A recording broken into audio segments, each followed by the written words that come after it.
আল্লাহ নামাজের জন্য ডাকে না। এই উম্মতকে এতটুকু ভালোবাসেন, এতটুকু ভালোবাসেন যে আল্লাহ কথা বলার জন্য ডাকেন, নামাজের জন্য ডাকেন না। এই জন্যই মনে হয় কিতাবালা লেখছে মুসাল্লি উনাজি রব্বা, নামাজি আল্লাহর সাথে কথা বলে।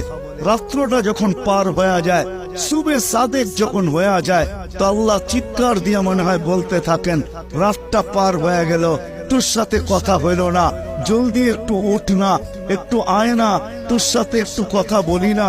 আবার যখন সকালেরটা ফজরেরটা শেষ হয়ে যায়, আবার দুপুর আসে, তখন যেন আল্লাহ বলতে থাকে, সেই সকালে কথা হইল, এখন তো দুপুর হয়ে গেল, তোর সাথে কথা হয় না, একটু আয় না, দুপুরে একটু কথা বলি না।